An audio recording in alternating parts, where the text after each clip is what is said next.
You to our fifth Northwest Pinball and Arcade show. If you missed Steve Ritchie earlier, you missed a good one, and he'll still be around to sign stuff later if you'd like. And right now, you know this guy. He needs no introduction, but I'll tell you, he spent his life in pinball, and really for the last more than a decade kept pinball alive. I mean, without him, we'd have no Lord of the Rings, Simpsons Pinball Party, AC/DC, Tron. So please give a warm Northwest welcome to Gary Stern. Thank you very much. Let's start out, if you cue along here, show you a little video many of you have seen before, but we'll do it again now.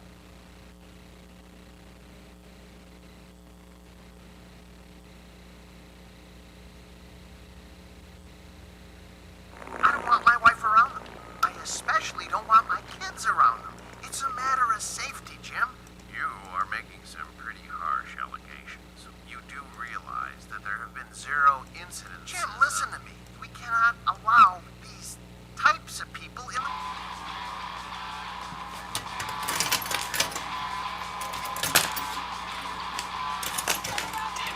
It's about basic human rights. Do you really want to go down that path? Listen, Jim. Borgie! It looks like we're running out of time, and we'll have to throw this one to the sponsors. Borgie! Stan, even though we just...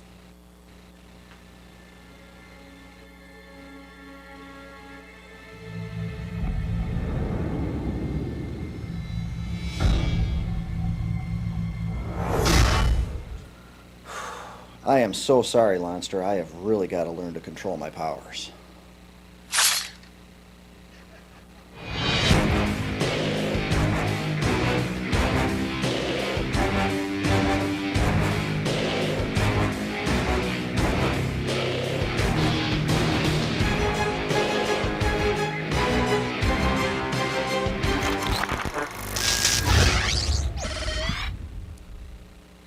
Those of you living in pinball vacuum, yes, X-Men is our next pinball machine. Jody and his guys do a great job of marketing stuff. We started doing much more of marketing, trying to have a presence with pinball and acceptance and knowledge of pinball. And I think the games also are showing the great effect of what all these guys, Borgie here, who has done some great games recently with Tron and Avatar, now X-Men, and Steve, of course, who does nothing but execute wonderful rock and roll games. He did Elvis for us also, and you know, even with his hearing, nobody executes games, rock and roll games like he does. Those of you who haven't played AC/DC, there's a premium here in Marco's stand. These guys do a wonderful job of setting stuff up and with the video and what have you. And in fact, that's my father. We'll come back to that. They took their stuff at the IAPA show in November and helped us out and set our booth up. And before I got there, Jim Belt, who's our distributor sales manager, he called me and he said, "Hey, the booth looks so great, everybody's looking at it." And you know, usually we're curtains and a couple games and a little table. This thing had the monitors and all that. And Belt says that everybody's looking at it and they only had one question: does Stern sell the company again? They do a wonderful job. We appreciate what they're doing. They do a great job for you guys too. How many of y'all have heard me chat before at one of these events?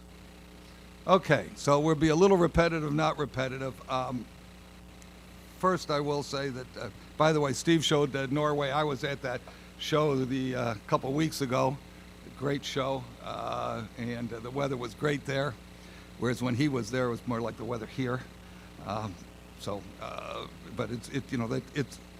they really cram a lot of stuff into that show. They do very well with it. We go to quite a few shows nowadays because you are an important part of our market. So I'm thrilled to be here again. I did note there's a Quicksilver out here that's not working, and if anybody could get it working. I played the Sea Witch yesterday, the old Stern Sea Witch, and I don't know if it's working today. Our games work much better today than they did then. But if anybody can get the Quicksilver running, I'd go play it. I would like to play it. But later today, I'll play a bunch of the different games. I played a little last night.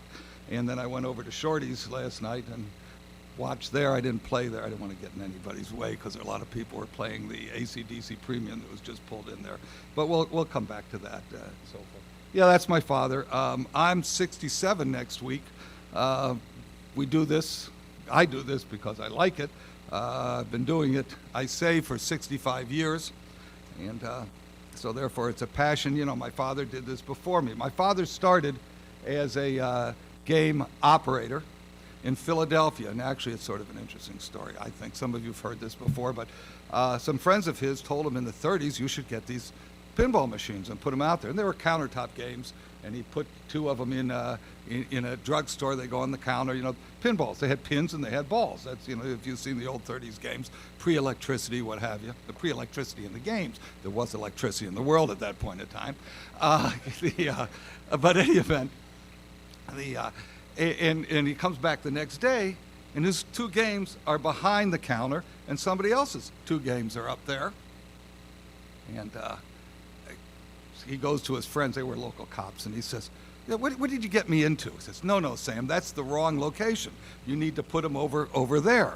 So now he moves his two games, and you know, they're easy to carry, moved his two games and puts it in another drugstore on the counter, and now he's all set. Well, 10 o'clock at night, he gets a call from the location that one of the games is broken. He said, that's it. I am done with this business. I want nothing more to do with it. I'm not having anything more. That's it. And he goes down to the location because the game's broken. The location is complaining. And the problem with the game is these were the old push-shoot games, like you have in a laundromat or something with a push-shoot. There was so much money in it that the chute wouldn't push in anymore. So he was an operator from thenceforth. That was his business. He used to take my mother out on dates, and he would stop at a spot and collect the jukebox in order to have money to pay for the date and so forth. So that's what we did. Well, as I say I've been in the manufacturing of pinball for 65 years. And that's because Sam, many operators in those days, in order to get games sooner and at a better price, became distributors. And you can see he was a young man, and that's an old picture. If you look at the tie, it's probably 40s. I don't know. It's an ugly tie, but it was the style at the time. So many operators became distributors to get games cheaper and before their competitors. So he became a game distributor in Philadelphia.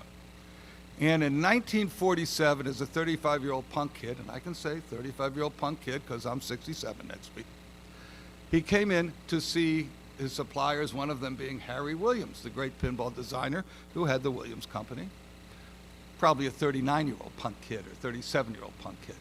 So Sam sits behind Harry's desk kidding around, puts his feet up on the desk, leans back in the chair, and says, Harry, why don't you sell me the company? Harry says, I'll have to think about that. I'll go. And he went up and he flew around Chicago in his Bonanza airplane. He had a plane for 3 hours. Those are the ones with the V-tail and all. He flew around for 3 hours. Hi, guys. Came down, sold my father half the company. So from 1947, the family was making pinball machines. He owned half of Williams. He was in charge of sales originally. They wouldn't even let him in the factory. You know, he owned half the company. They wouldn't let him in the factory. God forbid he messed something up. In fact, in those days, the factory was on Huron, which is a street, it was downtown Chicago, near downtown, near West. And, you know, this was a fledgling business. The factory it was a multi-story factory, which is something you never want. And the first floor was jacks holding up the second floor. And they manufactured on the second floor. And the third floor was jacks holding up the fourth floor, and they manufactured on the fourth floor. And the fifth floor was jacks holding up the sixth floor, and there was no seventh floor. And that's the way that, you know, this old building worked, and they manufactured it in 47. Somewhere in that building there was also a link trainer. I said Harry liked airplanes. And a link trainer is what you sit in the dark, you know, and you fly the airplane like you're on controls. Harry's chief engineer was a guy named Gordon Horlick. And Gordon, I'm digressing like crazy, but you'll just have to bear with me. Again, when you get to be my age, you get to do this kind of thing, and you reminisce a lot and what have you. So Gordon was a better pilot than Harry. He trained bomber pilots in World War II. So every afternoon, Sam and Gordon would fly the Link trainer. That's what they did all afternoon. They sat in the Link trainer and flew a non-existent airplane, but it was training. My father flew it once, only one time. He made a perfect landing, instrument landing, except he was 300 feet underground. Other than that, perfect, and that ended his airplane career.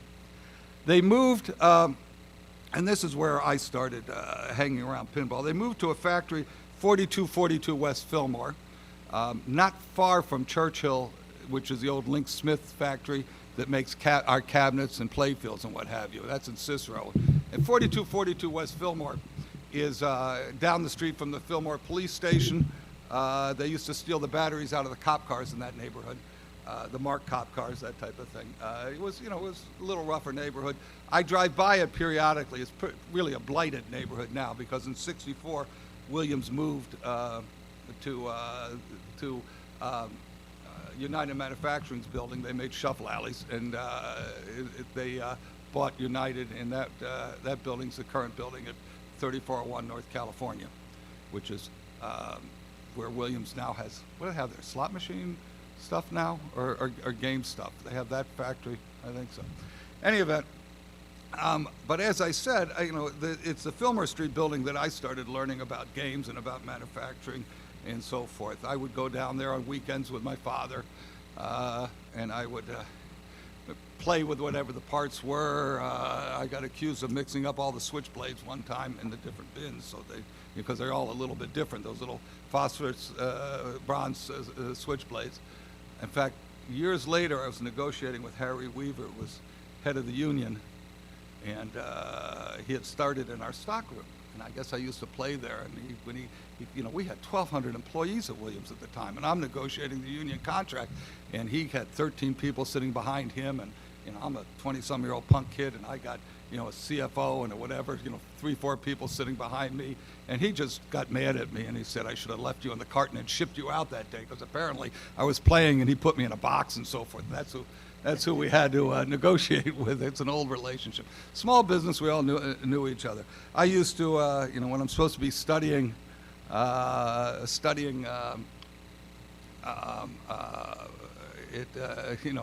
do my homework on my desk, I had the little, I pull out the desk drawer, and I had the bumper caps and the little posts and all that, and I designed my little pinball machines down. I'm not a designer, but I did play with all the parts, and some of the designers still tell me that I tinker too much and I shouldn't, and they throw me out and don't let me around and do things. Steve's smiling.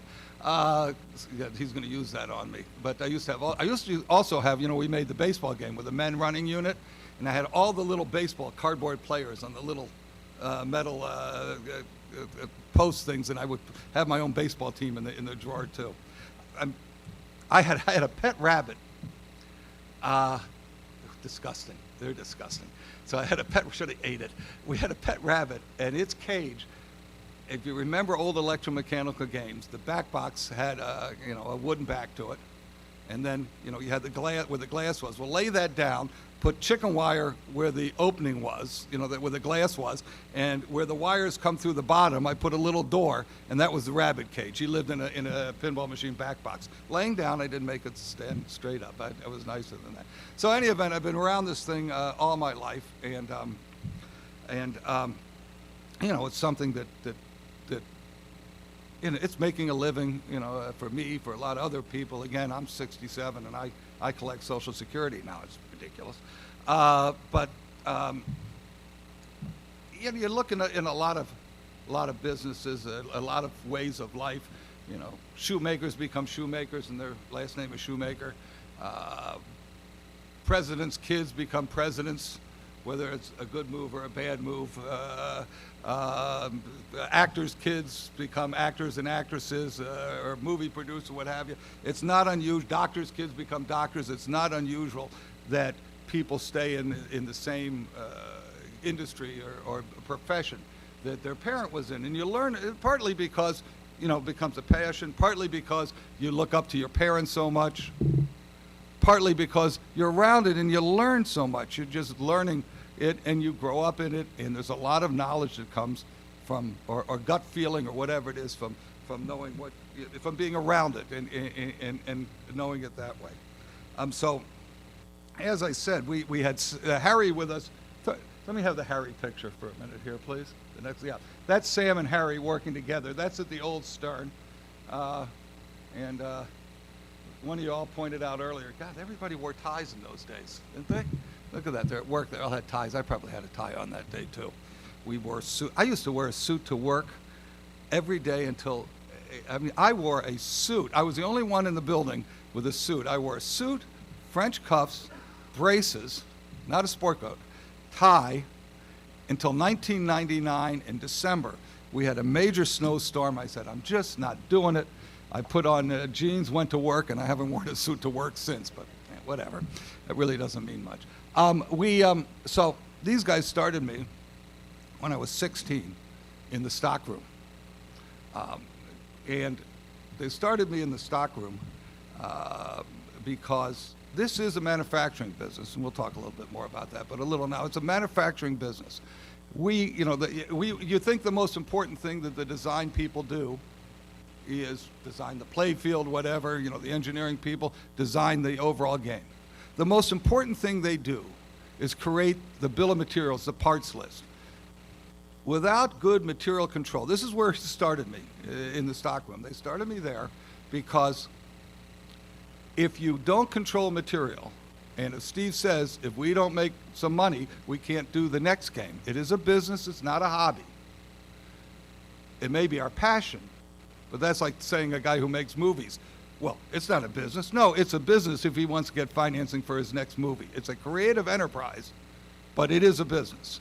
And it's first and foremost a manufacturing business. This bill of material, this parts list, controls the whole thing. If we don't have some parts that we need, then either people don't have work because we send them home and we don't make any money that day to pay them the next day, or we have to pay them and we lose money.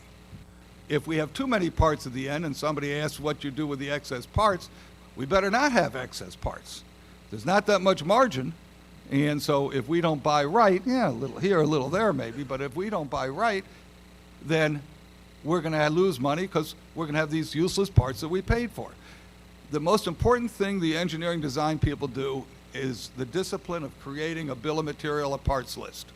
With 3,500 pieces in a pinball machine, over half a mile of wire, the way it's currently done, but that will change. More man hours than in a Ford Taurus. This is real manufacturing. And so they started me there. They did that for a reason, and that's what I've learned. That's why I've been around all this time. That's why we've been able to continue this thing through the good and the bad. Although to get through the Lehman Brothers recession, what I call it, and we definitely petered the business down at that time and stripped it down, stripped it out in order to survive. And I took in a partner who assures that as we regrew the business, assures that this business will continue regardless of my continuing to work. Again, one day, somebody else is going to have to do this. I worked at this, at Williams, all this time before we started. I would work there in the summers at stockroom. I was the personnel director one summer. They put me through all the different places to learn. Sam and I had a fight one time about business, and either I quit or he fired me. I tend to think that I'd rather say I quit, but he fired me. And so the next morning, my mother came. I was home for the summer. I was staying, at the house, apartment. My mother woke me up, 7 o'clock in the morning, time to go to work. I said, nope, I don't have to get up. What do you mean? It's time to go to work.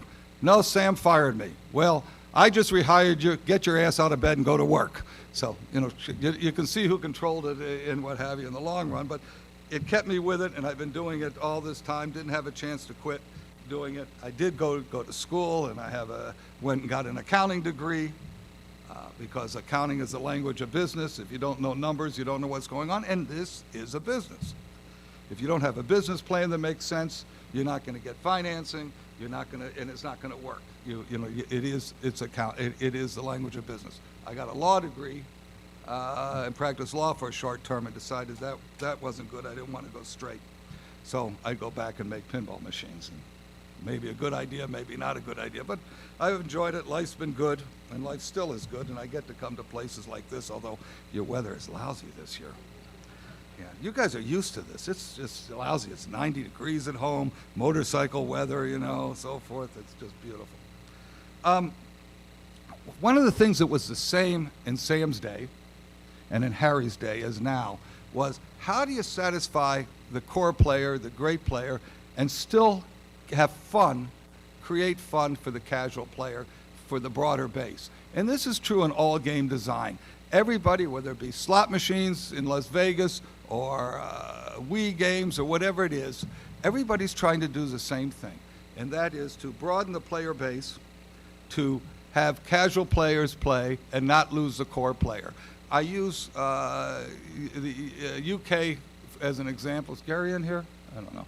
I use the UK as an example, and if you take their AWPs in a pub, their amusement with prizes, the low stakes in, low stakes out, low win out slot machines that they have, if they can broaden the player base from 3%, because 3% of the people play, there you are, 3% of the people, at least it was this way, it may be worse now, 3% of the people play these things in the pubs. Now, if they can get that to 5%, 6%, they're not going to double their income because the new group isn't going to play as much. But that will make a difference and make the earnings of the games that much stronger, that much more economical, that much making sense for them to operate them. But if they get interest those 2 or 3% of the players, but lose the initial core, the 3%, then they went backwards. Then they end up having less money in the games. And pinball machines in operation is about earning money. We're selling time, we're selling fun. And if nobody's having fun, it doesn't work out. As I said, we have the same market considerations as Sam and Harry did all those years back. And that is to interest the core player and attract new players, casual players, players that aren't as into the game. Let them still have fun. What we did, in looking at that, what we did is we determined that we have 3 segments. This is my 3-legged farmer's stool that some people don't like the analogy of, and I like it because I've never seen a 3-legged farmer's stool. I'm a city boy. But the farmer has a 3-legged stool he milks the cow on. My experience in milking a cow is we built the redemption game, the cow game, Utterly Tickets, and some of the guys had to go out and study cows, and it had 4 teats. They're called teats, not tits. Under it, I'm digressing. It's true, they're called teats, and you had to get the right teat at the right color, and we had this life-size fiberglass cow. In fact, God, when we're building this thing, okay, so we buy these fiberglass cows from Ohio. We're in Illinois. How do you get them from Ohio to Illinois?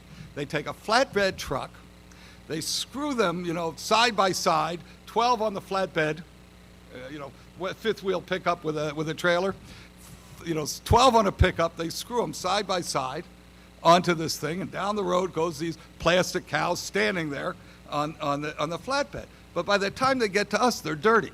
So they take the truck and they drive it through a truck car wash right before they get to us, so that the cows are now clean, plastic cows, when we get them. It was quite a sight to watch this thing come down and pull into the factory. I digress. Any event. So we have these 3 segments, and we need to have everybody in these 3 segments have fun. And the 3 segments, first is operators. We need the operators to make money, which means we need the good players to play and the casual players to play. We have to attract the casual players. And you say, well, okay, the game operating business is not what it once was. It's not as big, but there's still a business there. Over half of our games are are operated. You say, well, I don't see many of them. Well, you see more here than you do in Chicago, maybe. And we export half of our product. Italy is almost all coin up, very little. You got some good players, got team, techno play. Our distributor supports a team. Their business is coin op. France is mostly coin op. Benelux is mostly homeowners. So there's different places. We're half and half in Australia. And if you take Steve's AC/DC, which is an Australian title if there's ever been one, of course, because we have paved every road in Australia with AC/DC pinballs. They have 30-some% of the LEs and premiums in Australia, sold, of course. They are doing a radio tournament across the country, where one of the big shopping center companies is going to do a promotion with it. And somebody asked earlier, does AC/DC, know about the game, this or that? They can't not know about it there. The band itself, they can't not know about it. I mean, it's all over the place. We do intend, besides paving every highway, we will ultimately pave every side street with AC/DC pinballs there. They just, they love the game because it's a great game and it's their great band and so forth. But anyway, so we've got these three segments and we have the operator segment. And what happened in game design in the late 90s, early 2000, or mid 90s, this happens in all game design. The player gets better, so the designer makes the game harder. Player gets better, makes it harder. Maybe the designers are competing with each other doing this. And the next thing you know, the player stays home because he got married, has kids, this or that, and the new players that are out, in the pubs or what have you, they can't play this thing. It's not fun. The great player played for 45 minutes on a half a buck, didn't need to play again. I played for 45 seconds, didn't want to play again because I didn't have fun. The game could make $1 an hour, and I got to tell you, a $5,000 pinball machine at $1 an hour, half of which is going to the bar, is not a good investment. We have to make games that are fun for everybody. And what we've done is we've looked at the games and said, okay, we brought in, some of you have heard this, we brought in, our English distributor sent us a spin a card. It's an old Gottlieb game. And it's intuitive of what to do. You're going to score cards, so forth and so on. You can figure out what to do. We had Lyman and Keith. We used to have a game across from my office, and they would come play the game. And they're both competitive players, great players. And Lyman would be playing while Keith was programming in his office. And then he'd walk by and say, your turn, he'd go program, and Keith would come in and play. They never were in the same room at the same time because they were both great players, and these games played forever. I didn't have a chance, against either of them. With a spin-a-card, you'd see them both in there, as Lyman says, it's half chance, half skill, and they're both in the same room. They're not taking forever to play. They're having a good time. I could actually play against them and once in a while have a chance. You're playing for a beer. These other games, I might as well just buy them the beer. There's no point in me playing for a beer with them. Just buy it for them, Here I had a chance maybe of winning and getting a beer, a little bit of chance in it. So we looked at that and we say, well, how do we make it more random? If you take AC/DC, for example, my opinion, the premium and LE are great. The Pro has something on it that they don't have. A little bit more randomness because what Steve did is with the stand-up targets, when you hit those targets, the drop target's absorbing the energy. The target's going to drop, absorb some energy. You got a lot more control of the ball. You hit the stand-up targets, you can bounce out the out lanes. You don't know for sure where it's going. And as Harry Williams, the ball is wild. That's the gist of pinball. Not too much control. You got to have some wild ball. It's like any other ball and bat game. Keep your eye on the ball, so forth. It works. It makes more money that way. We're selling time, we're selling fun. And if it's played too long, it's not that. Listen, these long games, you guys in your tournaments, you're playing at home with your friends. There's 4 of you playing, and 3 of you are eating Cheetos, and 1 gets to play the game, while the other 3, eat and watch. Your wives and kids don't want to play with you because you're really not that much fun to watch, and they're just going to get to watch you. A little bit, we go to these tournaments. There's a big tournament that I've been to a number of times in Canada, And the championship, the last round would run, till 2 in the morning. And, the owner of the distributor, he wants to pull the plug out of the wall. He never wants to do this again. And his people are tired and they're working it. It gets crazy. It's watching paint dry on the wall for the spectators. It's not that much fun when they play that long.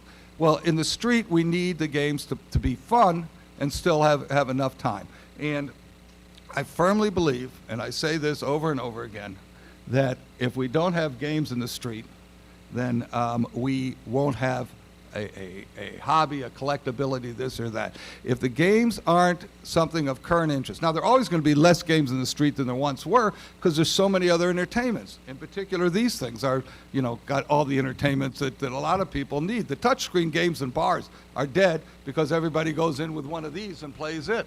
Thank God we're not in that. We have real mechanical action. If we don't have games in the street, if we don't have operators playing games, then I think ultimately, listen, I'm at my age, I don't have to worry about this, you do. We won't have an interest in collecting or anything else. The games will just lose interest, they're not current. You drive by, and I've said this before, a McMansion with the 4 garage doors, and one garage door opens up and it's got Dad's Mercedes, rich people. The next one's got Mom's Lexus SUV, and the third one's got the kid's Jeep. And the fourth one has the horse and buggy because the dad collects horses and buggies. No, it's got an old bathtub Porsche or something like that in there. Nobody's collecting horse and buggies. They're collecting cars because they're current, they're topical, so forth. We need operators to make money with these games. There's a lot of things that we're doing to them to make money. Last night I was over at Shorty's, and they had just put in a AC/DC Premium. Every game in there looked old, except for it, because of what Steve did with the LEDs, and he did a lot with them. The thing is just bright and modern today. At one point, people didn't want to. Pinball people said, "Oh no, we want the old, dull, ugly yellow light." Forget it. It's just like when we went in the '70s to a gas discharge display instead of a drum unit. We made the same game the same way.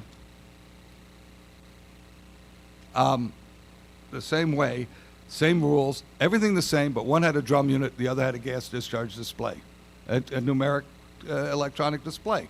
Made a lot more money than the drum unit. Same chimes, it didn't have electronic sound, same chimes, same game, and totally different earnings capacity because different interests to the people. 3 legs. So we have that leg, but we also see that we have you guys, enthusiast collectors, and you guys have been great, and you guys are real interested in games. When I talk a little about X-Men, I'm going to use that as better examples, but we need to have a game that is more full-featured for you. If we do a premium, that's enthusiast game. If we do an LE, it's enthusiast and collector game. Got more full feature, and in the case of the LE, even more eye candy. And that gets you that full-featured game that you want, costs more money, not at a price point that, remember, I'm saying if a game can only make $1 an hour and it's split with a location, how's that operator going to live, even paying for a pro? If he's got to pay for a limited edition at a time and a half twice as much money, he doesn't have a chance of coming out of that in most cases. There are some, unique situations, no question. Places that do more pinball business than most, Shorty's once again. But, it varies.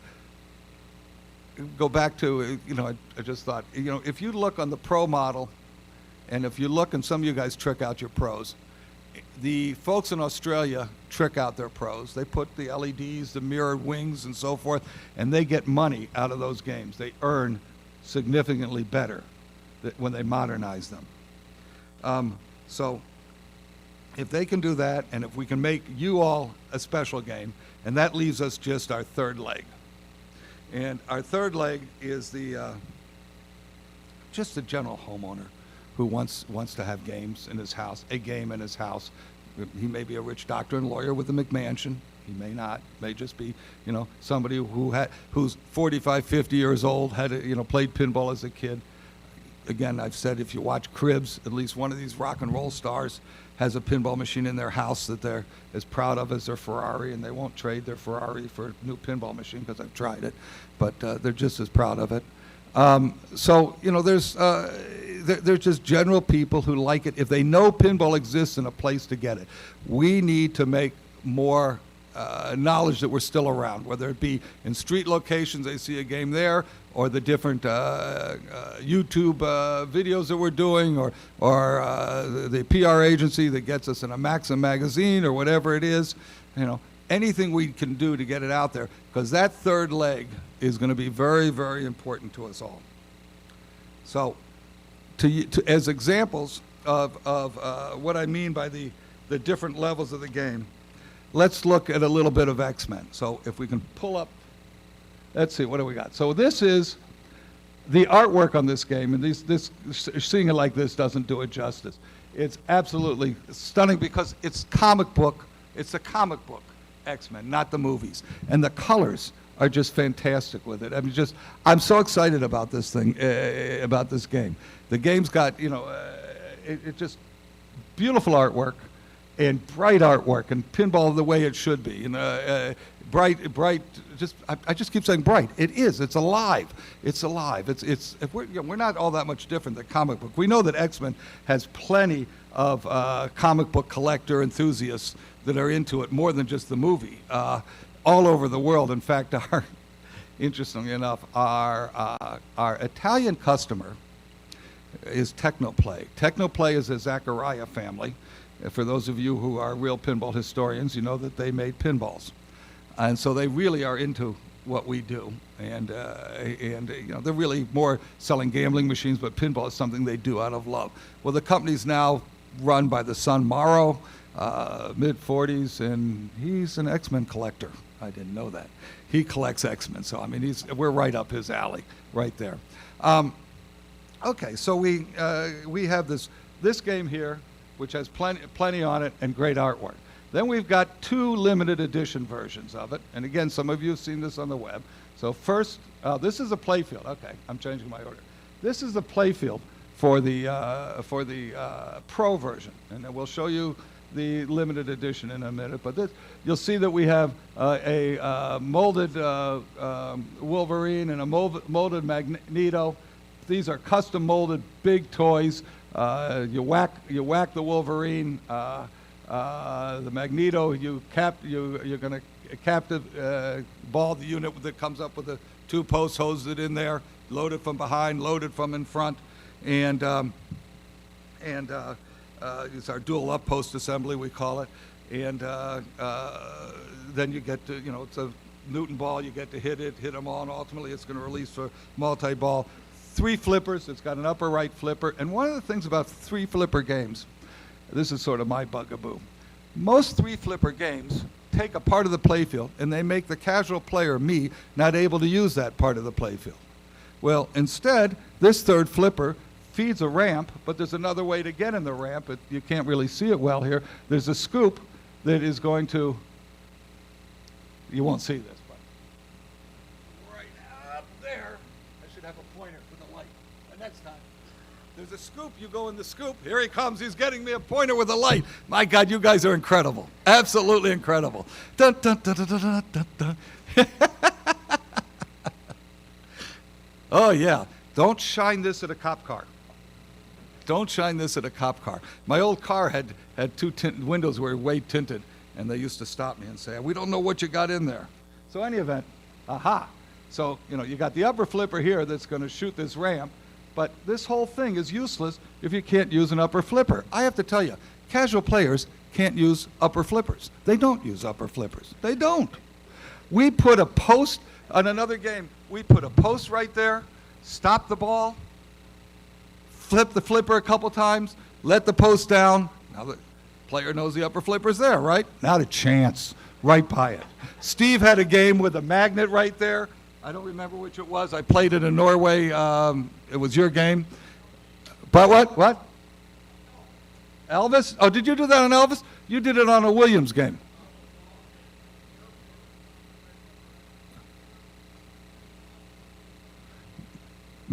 Not a chance. Not the people, Steve's right. People in this room, you'll get it. But anybody, this is just simple game design. Steve knows, I know. He knows better than me. They don't get it. We go to a bar and nightclub show, and we got a game with that post, right? And so, unfortunately, it was a left flipper. You really want to use a right flipper because more people are right-handed. So, okay, we show them. Here, these young kids that work in the bars, there's an upper flipper. Here's how you use it. Oh, okay, got it. Right by the flipper, every time, right by. But for you, you've got this. I just object to putting all this money and taking this part of the playfield and making it no good for most players. So now you can shoot for either flipper up into here. You're going to scoop up onto this thing, onto the ramp, and you're on the ramp. So the ramp now becomes usable by everybody. 2 ways for you to get in, 1 way for me to get in. Any event, plenty of ramps, spinning targets. The spinning target on the game, which is right over here somewhere. Get that right? Yeah. And so there's a lot to do for the casual player. These big molded guys are really attractive. Really, I mean, look at the size of those things. Custom molded. That was Dave Link's work that Steve spoke about. The crazy guy with the, I don't know if you noticed on his van, the side of the van looks like a 59 Caddy. And the reason is he used to come in a 59 Cadillac hearse, all painted up like that. And then when it died, he took a van and he painted the 59 Cadillac hearse on the side of it so he could still have it. But still all this, horror show stuff. Now, as I said, we make limited editions for you all.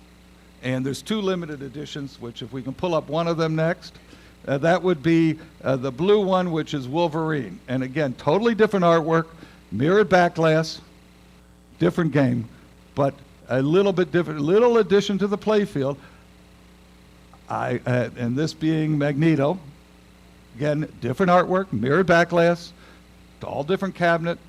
So we've got 3 different cabinets. Now this is its playfield, 2 pictures of its playfield. It has, in addition to, let's go back to the other for a second. It's got, instead of just a magnet here and here, it's got spinning disc with a magnet in it. And it's got 2, you can't see, this is not great enough, 2 pop-up characters like trolls on it that come up. It's got this ramp, this moving ramp, which moves in the next picture. There, so you can see it moves from here and delivers the ball over to there. It's a motorized ramp. So it's got a lot more going on in it, and yet, and a whole different art package in all cases, and it is, yet it's still the basic game, just like AC/DC and AC/DC. The different versions that are basic. We are going to make the limited editions of this game at the end of June. First, before the pros, 300 of the Wolverines, 250 of the Magnetos. They are all sold by us. We have orders against all of them. It took, there's a thing in this business that when you come off a hot game, you're only as good as your last game. We are damn good based on our last game that Steve did, AC/DC. We are damn good. So, yeah, I go with that. So as a result of being damn good, as a result of Steve's AC/DC, and Borg's doing some, he did Tron, which you all wanted. He's done some really good stuff. And this is good stuff. As a result, this game, all of our 550 are ordered within 24 hours. It took us longer for the last game, but again, you're as good as your last game. Some of our customers have some on order they may not have sold, but all of ours are sold, and our numbers are firm. 300, 250. We never violate that. Again, game's got plenty on it. Hey, one of the interesting things, Steve used multicolor LEDs on his game, and what John did is instead he used 3 different LEDs in some positions. A red, a blue, and a white, so he can light the whole game differently in GIs, for GIs, so he's got something unique there. Anyhow, the point is that we've got different models for different segments. We are going to make all of these will be done. I mean, we're manufacturing, we're not playing. These 550 games will be built starting in the beginning of end of June. They've got to be done by the beginning of August, because then we start making the Pro version. And those will make, the reason we're starting then is the Pro, we need to make some of those for our European customers that take, 3 weeks on the water, 4 weeks on the water to get to them, because when they come back, France, Italy, Spain, they close for August. They're gone. The countries are gone, And when they come back, they're going to need some games. So we will make these games. They will be in and out. They'll be done. Those of you who buy them, you'll have them. I think it's a stunning package. I think it's really hot looking game. I might have to, people fight over different numbers. We number them, 1 of 300, 2 of 300, so forth. Game 1 of each, we decided we weren't going to have any fights about, so Dave and I are going to have a fight. Dave's my partner. We're going to have one fight. Which of us gets one of Wolverine and which of us gets one of Magneto, because we're each taking one of these home with us. He's got a big house in Barrington, so he's got plenty of room. I'll tell you, one of the things I did to solidify the future of pinball is I put 4 pinball machines in his basement. He's hooked. His family's hooked. He's there. We got a future, And he's 15 years younger than me, so we're gonna be around for a long time to come. So the point of all this is that we are trying to satisfy different parts of the market. We have to satisfy different parts. We have to also enter the 21st century. We still have a hardware system in these games that's exceptionally reliable. It really is. It's very reliable. You all probably know that. We stand behind it, very well. The most important people in our building actually are Pat, Chaz, and Dorothy. Pat and Chaz, Pat's in charge of tech service, and many of you have talked to him, and to Chaz, who works for him. Pat's history is he comes from the old Aladdin Castle arcade chain, and then other non-industry service jobs, but he knows what he's doing. He knows service. Chaz came off our assembly line. He was ultimately a final tester, and in fact, when we downsized to survive the Lehman Brothers recession, Chaz went back to the assembly line. Now he's back, on the 800 number and doing things like that. And these guys know service and can help you guys out. 1-800-Kickers, very, very important part of that is the real salesman in our business. In my father's day, I would go to visit distributors with him, and again, we had a distributor base, only coin-op at the time, and he would say hello to the boss, the owner, and go to the back room and talk to the technical people and parts people about what their problems were, what they were having with the game, because if they were satisfied with what we were doing, then they would tell the boss, and it would go uphill. When you sold video games, you went to the boss and you talked earnings. There's a monitor, for God's sakes. What's going to break? This is a pinball machine with 3,000 parts in it, 3,500 parts in it. There's a lot going on. So we would start you sold from the ground up to the operator and distributor, not from the top down. Well, our technical service people are the best. We've always had excellent technical service people, and I think they're possibly the most important part of our company, except Steve, of course. And John Borg and Lyman and Lonnie and so forth. We are going to enter the 21st century soon, and that means that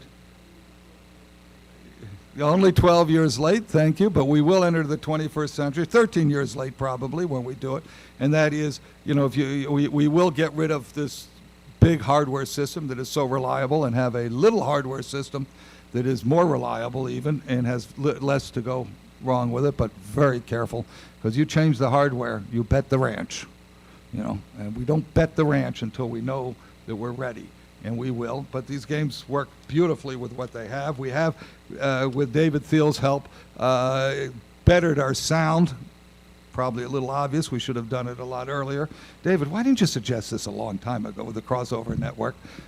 any event, the sound in AC/DC, whether it had the 12 or the 8-inch speaker, is significantly better than anything we did before.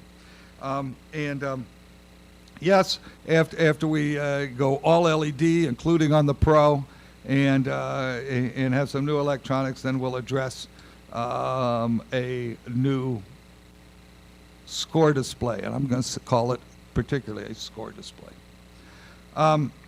Noting that the game is still on the playfield. You know, all this, wrong picture. All of this, this is where the game is. Not the cabinet artwork or anything else. It all really comes down to what's on the playfield.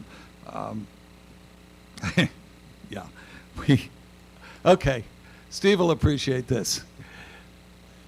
Years and years ago, in the heyday of the big manufacturing, before iPhones and a lot of other stuff, in the early 90s, packaging is important, and we do a lot of great packaging, and the packaging of our games is important. But in those days, we made what was referred to as chocolate-covered turds. In other words, we did more packaging than game in it. Right now, we're concentrating on what the game is. We're giving you great packaging, a lot of improvements, decals instead of silk screening with leg protectors on all of our games so we don't scrape up those decals. Took us a little while to figure that one out. We still great packaging, but it's still on the playfield. I don't care what the display or the electronic system or anything else is. It's on the playfield. And that's where the game is. So, as I said, I do this because I make a living. Okay, I'm not semi-retired, but I could be. I make a living. My father did. My father, at my age, was still working maybe half day, come in half day, and it was great. He would, I got time to do this. He would call me. Now, there's a transition where the kid works for the dad, and then the dad works for the kid. And I was, late 20s, young 30s, and probably up too late at night, out and about. So he needed to be sure that I got up every morning. So he would get up at 6, as people my age tend to do, get up earlier. And at 7, he would think for an hour or so. And at 7, he would call me every morning with a new idea. Well, he called to wake me up, but he had to have a new idea, so he had a reason to call me. Some of them were really harebrained, but, I knew what he was doing. Some were really good. Every morning, I woke up to a new idea, because I never got up before then.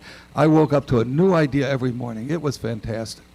The only problem is that if some friend called me at 3 in the morning, because they were young and out and about, I answered the phone like it was Sam, like I'd have been awake for a half hour, an hour, because I couldn't answer the phone when Sam calls like I'd been asleep.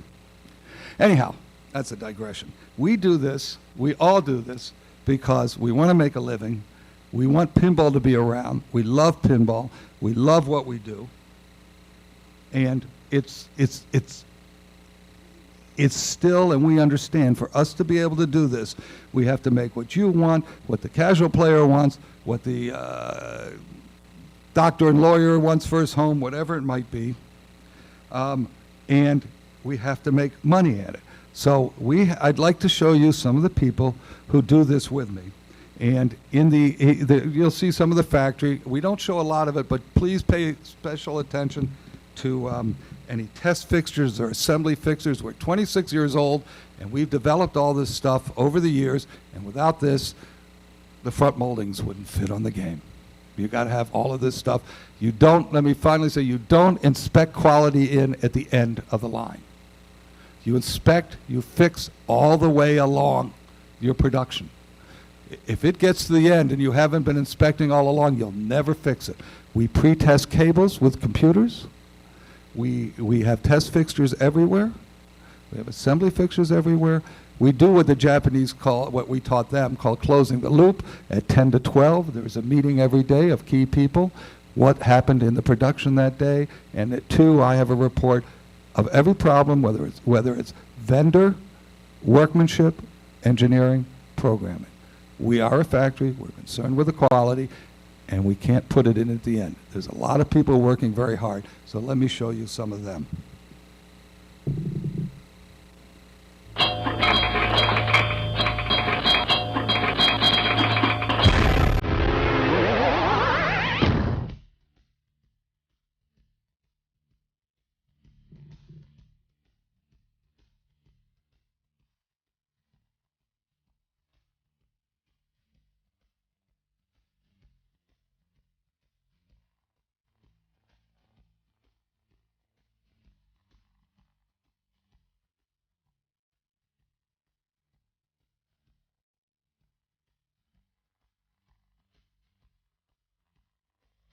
Pat Powers. This is Dorothy's hands. There's Dorothy. Chaz.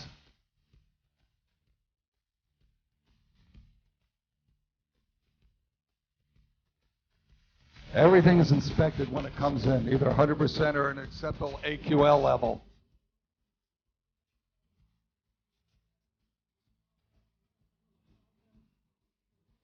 The computer knows where everything is in that stock room.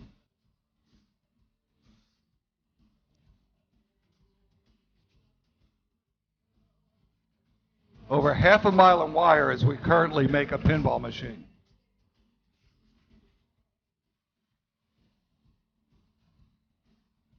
It's real manufacturing, folks. American manufacturing.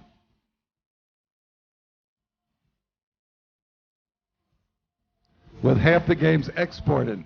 This is a 4-poster press. It pinpricks the playfield. You cannot make pinball without a 4-poster press. This one is one of 2 that belonged to Gottlieb when they were sold to Coca-Cola and Columbia.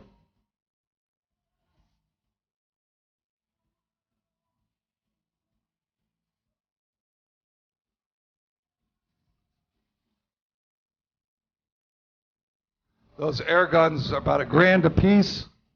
The torque is adjusted once a week.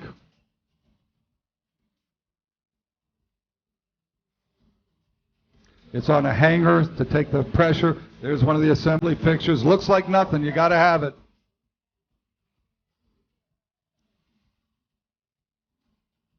Playfield's inspected before it goes into the cabinet, but all the components have been pre-inspected. Little fixtures and test fixtures. George, Don Thornton's our plant manager, been with me since '76. John Rothamel. That was Jody. Whoops, there went Jody. Yeah, he's gone. There's Rob again. Shelley Sachs, been with me 30-some. Jim Pelt started on the assembly line at Bally. He's our head of sales. That was George. There's John Borg. And Steve.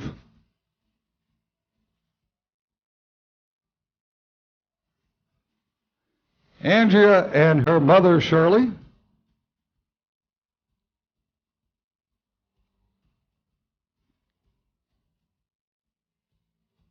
This is the purpose of the whole exercise. Game going into a truck.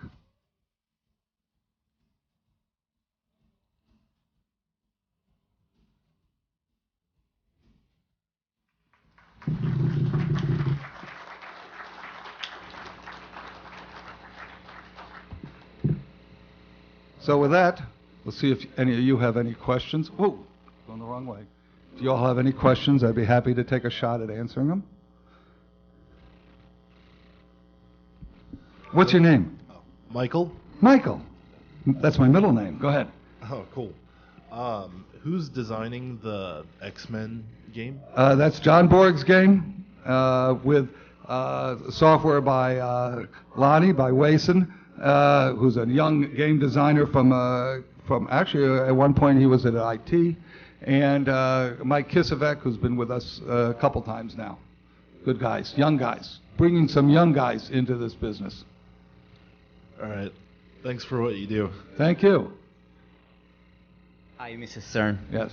Yeah, wait, Gary, please. Mr. Stern is either my father or some of you have heard this. When I was a kid, we had a dog, and the dog's name was Mr. So he's Mr. Stern, long gone. Gary, how you Yes. doing? Since I hear that you are very good friends with James Cameron, when are we going to see an Aliens pinball? Okay, first of all, Steve's friends with Cameron. I'm not. Okay? I don't know. Don't know if we will or not. An Aliens pinball. Don't know. It'll be awesome, though. Thank you. Thank you. Anybody else? That was easy. You guys. Oh, there we go. Hi, I'm Joe. Joe. How do you choose the licenses that you do with the pinballs? That's a great question. It's very difficult too. First of all, there's a lot of, like Jody, Dave, myself, the salespeople, we talk about it.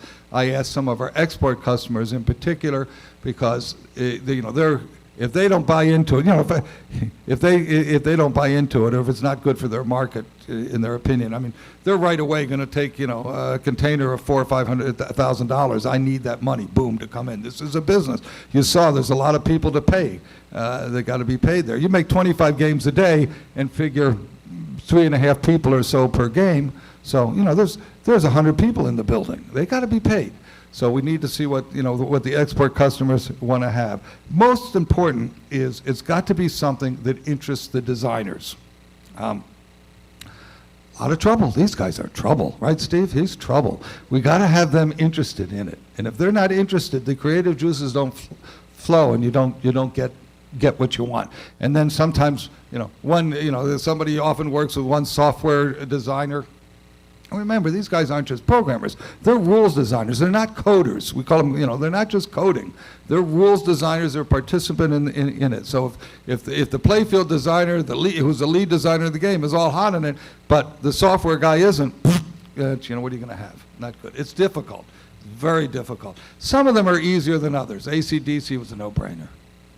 Are there some licenses that make better games than others, like movies versus music, or some movies stink. You're talking to the guy who made Last Action Hero. And as we did Last Action Hero, and Joe and I read Variety and what was going on with it, and I'd come in and I'd say, great, Joe, can you make Arnold's head bigger? I mean, at one point, his head didn't fit in the back glass. I'd had to make it so big, he was cut off like this, because I wanted to lose the little kid and all that and just make him bigger. Some of all genres are good, and some of all genres are bad. There's not a firm answer on that. This question comes from a friend in Colorado. We love Colorado. I spend a lot of time in Colorado. I made it on the mountain 27 days this year. I have an apartment since 1978 in Vail. Excellent. Yeah, it is. It is excellent. I love skied it. 55 days last year. Okay. Any other questions? No, go ahead. Color changing inserts on the AC/DC. There's some real interest in what they're going to do and when the code might be available. Any ideas there? Color changing inserts. That'd be the tricolor, Steve? Okay. Color.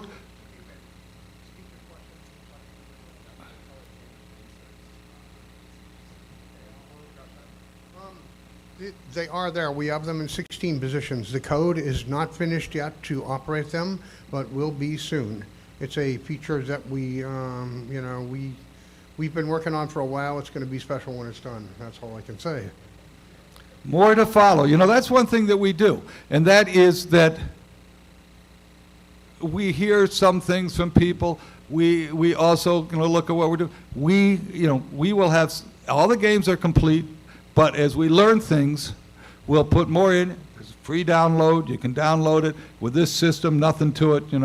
Even I can change the code in one of these games. They don't let me hold tools. That's against the rules because I could get hurt. We do continue. You know that on some of the games, was it Spider-Man? We beefed up the code and so forth. Added some stuff. These are our games, and they you may own them, but they belong to us, and we know they're our children, and we'll do the best we can always for our children as you would for yours.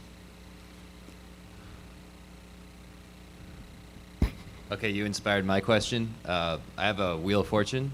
Yeah. There's a rumor that there's going to be a wizard mode. Is that true or false? I have to tell you that some of our children are more handicapped than others. and talk to Keith out here. We bit off too much with that game. We tried to do more than we should have done. We have to remember that we're making 3 to 4 new models a year, 3.5 models a year. And so we have to be realistic about what can be done. We don't have a year or 2 years or something to keep adding on to it, so forth. We do some updates. I don't think you're going to see it for that one.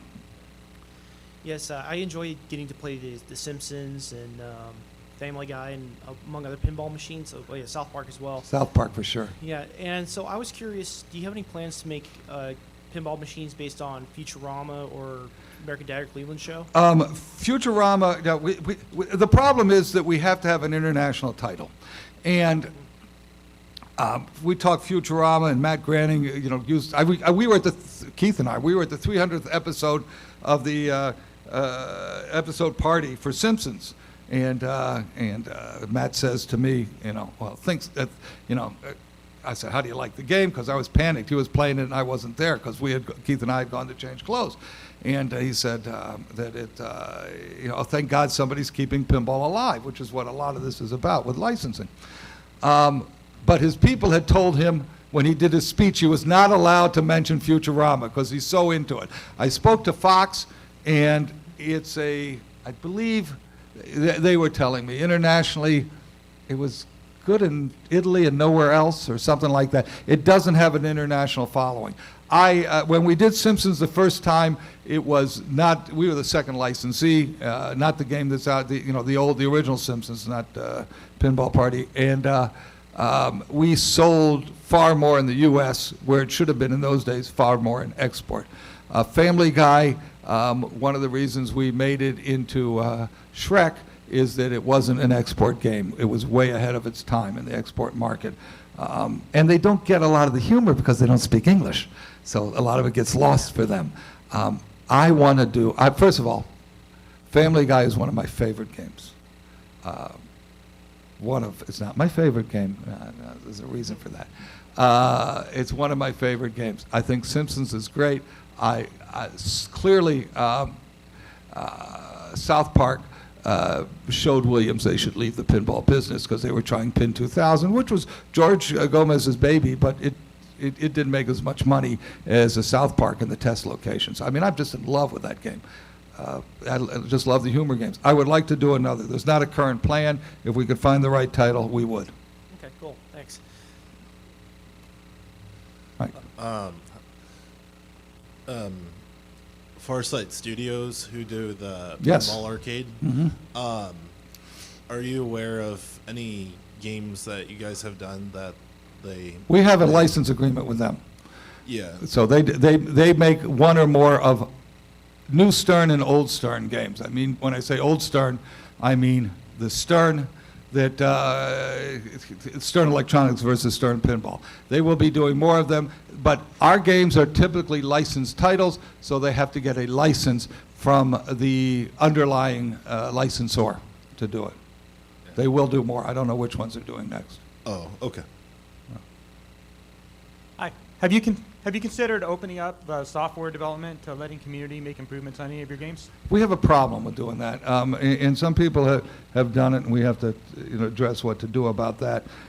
We can't have the problem we have is we do licensed titles, and if you do a licensed title and somebody plays in the software and does something the licensor has not approved, then it creates a problem for us. So we've talked about it, but it's our proprietary software. It's our operating system that we're very protective of, and we have to decide, not decide. We just can't open up the door, to have it be an open system for anybody to play on. And having said that, even if it wasn't a licensed title, I had one complaint. When we were Sega, we had a complaint. I can't remember the game. It said something, and the complaint went all the way to Sega Japan before it got back to me. The hearing's not so good, and the sound's not so good. And somebody had their little kid playing a game in an arcade, and they thought it was swearing at him. They just didn't understand the words right. But just imagine if we let anybody play in the software, what could come out there, licensed game or not licensed, in a location. It could be, it could be. And listen, how much software does Jobs let you do on this? I don't think he does. Have you heard of jailbreaking? Yeah. Yeah, he was very protective, of the software. Now, initially their first stuff was open, and then they went very closed. He didn't want anybody doing anything that was not as good as his. Read his book, and you catch all that. Okay, thanks. Yeah. Just a quick question. Are you going to build any more Tron pinballs? No. All done? Done. Done. Done and over. Easy one. Will there ever be a chance for a Michael Jackson pinball machine? You know, this is a funny one. I don't know if there's. I don't. They're very much into money. Number one. Number two, you have to get the music, which they don't have. You know, as Steve was talking about 12 pieces of music that we got for AC/DC. It's all their music. They owned it and so forth, and you know it was doable. I remember when before Michael Jackson died, my kids said, "Why you?" And then I talked about it after he died, and my kids said, "Why are you even talking about it? You wouldn't have done it when he was alive." He said, "No, he's holding the baby over the, you know, I wasn't going to get involved in that. He's dead now. He can't kill any more children or whatever, you know." We don't have any plan for it right now. I can't say never to something like that. I think it's a very difficult one to do, and I question, you know, I know that AC/DC has a lot of fans that have money to buy a pinball machine. I'm not convinced that Michael Jackson fans have the money to buy a pinball machine, you know, in the large numbers. When we did Elvis, we went to, Steve I think went with us, we went to an anniversary party, I don't know what year it was, of his death at okay, what's his home? Help me. Graceland. And, you know, our Tennessee distributor was there and all that. Elvis fans are, I mean, they are, you know, they're loyal and this and that. They have no money to buy a pinball machine for their home to the largest extent. The people who bought the golds were pinball people to the largest extent and not Elvis fans. I don't have an answer to that. That's the best I can answer you. We have no current plan for it. Nothing is knocked out of the box. And I'm sure you love it and would love to see one. And you're not the first person who suggested it. It's definitely a title of interest to many people. I'm from Florida, which is pinball starved as far as public venues. My son flew me up here just so I could. But at Universal Studios in Orlando, which since they put in the Harry Potter thing is as big as Disney, they have 2 copies of Shrek. Yep, they sure do. Both been with there. filthy playfields, non-working skill shots, and all kinds of others that sometimes Donkey Pinball doesn't work. Now, I realize they don't. They're on the scene.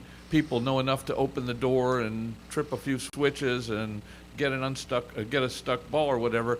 But it depresses me that kids will walk up to the thing, drop a token in, and then have no idea. You know, this flashing button says start. What to do?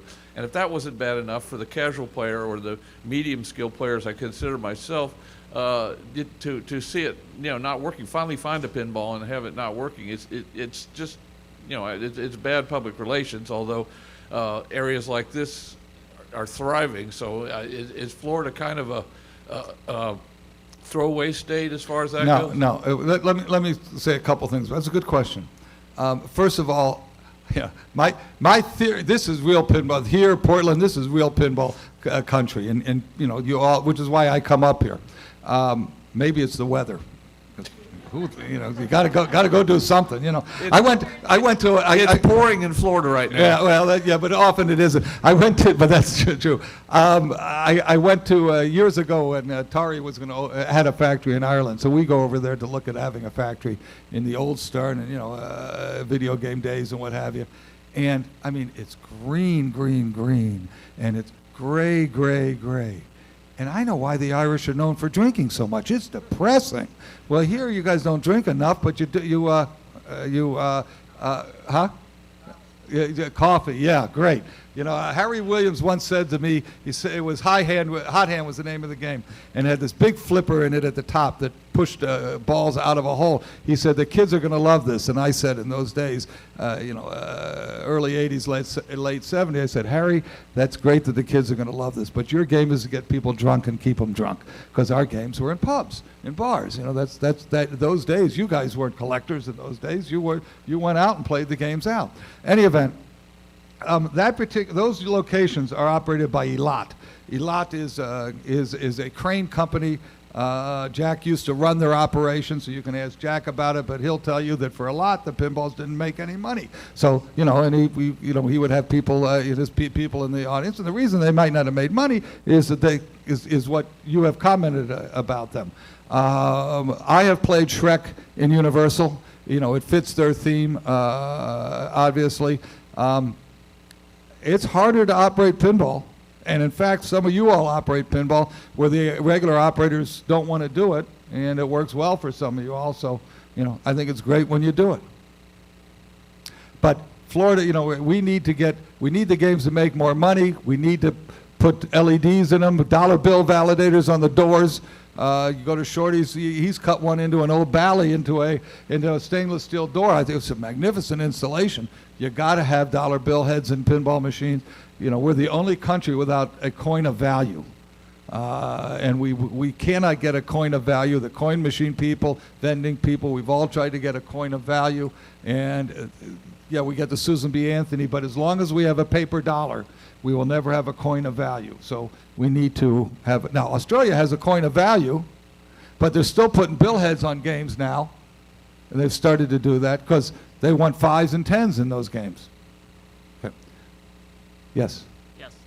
Given the improvements in the Stern sound system and success of AC/DC, maybe part of the reason being the concept of playing well-known music in the background of the game, would there be more interest in Stern pursuing music-themed pins like yes. Kiss or Led Zeppelin or something of that nature? Absolutely. We will do another music-themed game. Elvis was a good game for us. Stones was good, but not as good as AC/DC. Guns N' Roses was a great game for us, and Slash participated in the design. I had that one in my house, for a long time. So now I happen to love. I'm not the great pinball player, but I can dance just like the young lady in Germany. I can dance to a game. If the music ain't good there, Yes, sir. Pardon?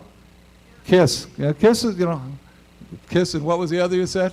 And yeah.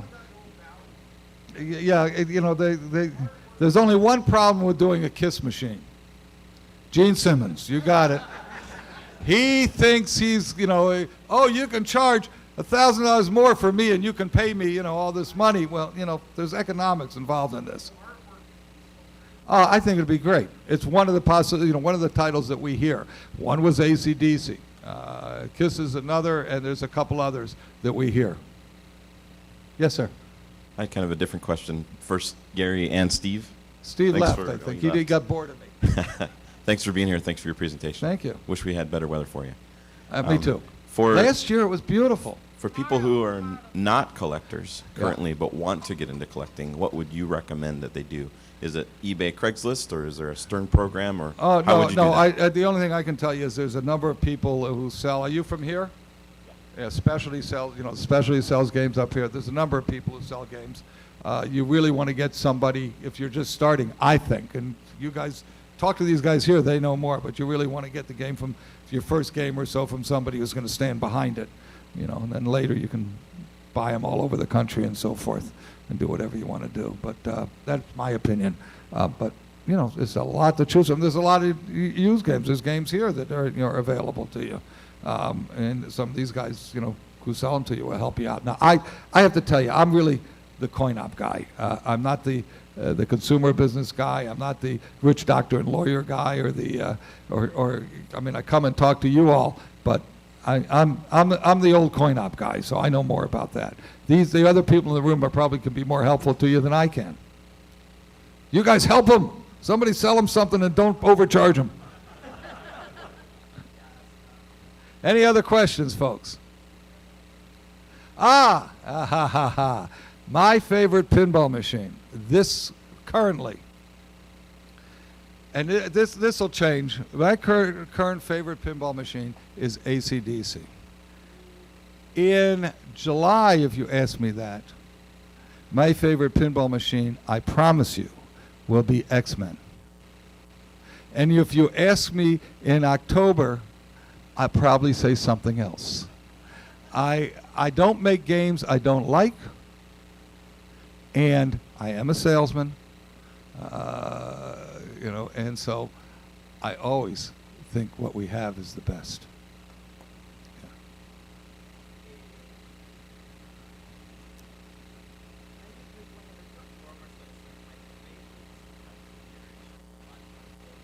Oh, can we do that for about $100,000? That's the art cost on a pinball machine, something near $100 grand. Okay, so the answer is no. and then we'd have to go back and have reapprovals and so forth and so on. So it's very expensive to do the art package on a pinball machine, the entire package and screens and films and whatever. You know, some of it gets a little easier. You notice we're doing different cabinet art. And it gets not that much cheaper, but some cheaper, a little easier because of the decals. But it's still very costly. Go ahead.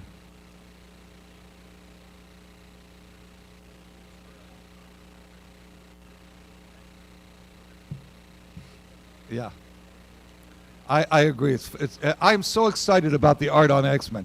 They've all done such a great job. It is really, I mean, it's colorful, man. It is just, I'm just in love with it. Absolutely. And I'm not a big X-Men fan per se.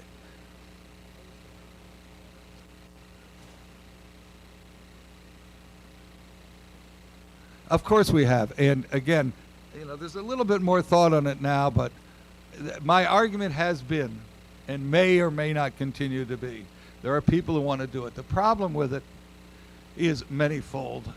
Licensing brings a lot to us. You know, licensing comes, you make a stuffed animal who looks like a mouse, you won't sell it unless you pay Walt. And then you'll sell all you can make. Lucas, after Star Wars 1, went to see the head of the studio, Glad, and said, well, you owe me money. I'll just take the ancillary rights, keep the money. And so Glad calls down, how much do we do? There wasn't that much licensing going on. And so instead of cash, Lucas got all the Star Wars ancillary rights, licensing rights. And that was about $1 billion ago. Licensing is big business. Next week I'll be at the licensing show in Las Vegas. It gives us other people to work with that are not in our pinball ivory tower. The art on Simpsons was done by Matt Groening's people. South Park mentioning McFarlane did 2 hours of speech for us. Arnold did speech for us. The Lord people told us which elements were most important to have in the game, what we should be talking playing about it. Listen, it gives the designer 4 corners within which to design. I mean, there's a ball-eating dinosaur on Jurassic because it's Jurassic. You know, that's why you create it. You're not going to, you know, and dinosaurs are hot. Were hot then, and that's why Crichton, who was smart enough to figure it out, used dinosaurs as his cloning story vehicle. But maybe most important is if I call my French customer and I say I have AC/DC, they say, here's $400,000. If I call them and say I've got a generic rock band, they say, send me 2, I'll test them, and in 8 weeks maybe we'll give you an order. It's the real world. No other questions? Then I get to ask you guys a question, and I have to trick it up a little bit here, because somebody has to. First of all, who's watching hands here? I'm not doing this, remember? Okay. Now, we have a translate that Steve has signed, and you can have me sign it too, unless you don't want that. But you have to answer the question. And the question, see, I remembered this on my own, not bad. The question is, which is the first pinball machine designed by and made by Stern under the Stern name? Who's first? Yes. Huh? That was it. That was our first one. Most people get Rawhide or something like that. Okay. Thank you all very much. I also have a bunch of brochures here if you want some brochures from various games. Feel free to have them. We'll put them out.